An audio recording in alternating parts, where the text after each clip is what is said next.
In other words, each minute is an hour of runtime. The total run for this tape took just over 13 hours. A universal Turing machine is a Turing machine with a fixed action table that can be used to simulate any other Turing machine. Both the description of the other Turing machine and its data are encoded onto the tape of the universal Turing machine. So a universal Turing machine can calculate any computable function. I've drawn from the particular machine that was created by Paul Rendell for his Game of Life implementation because I had similar goals, that it be reasonably simple but also not take too many cycles to perform the simulation.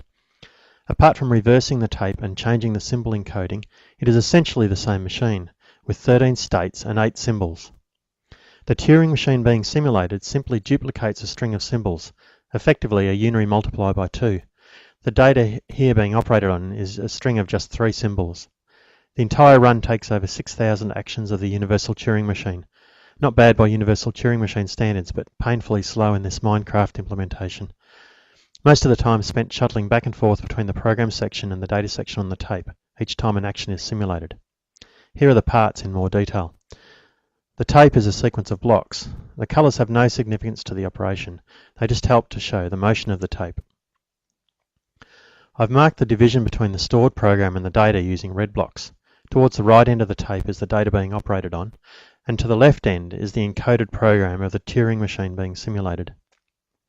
The head reads the symbol from the tape in place, using redstone torches underneath the tape.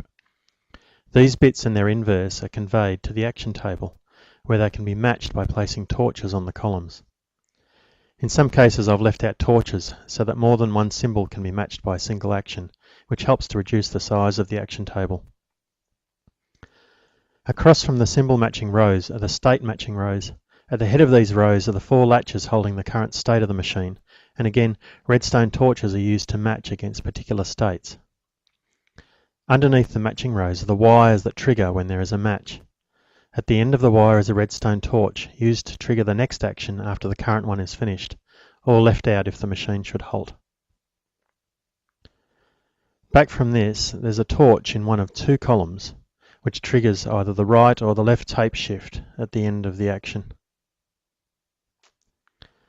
Further along, there is a set of 4 torch positions, and these torch positions set the next machine state after the action. I've reserved state 0 for the error case when no action matches. And still further along is a set of 3 torch positions that define the change to the symbol. For simplicity, these invert bits of the symbol rather than setting it, which also helps when combining action rows that leave the symbol unchanged. The outputs from the action table are all relayed underneath from the far end of the action table so that the delay time is the same no matter which action is matched out of the array.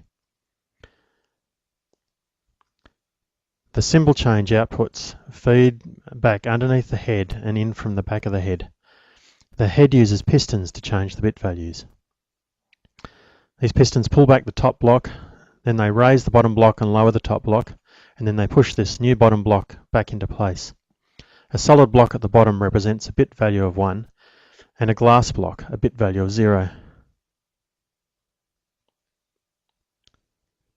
So from here we then go back to the rest of the sequence.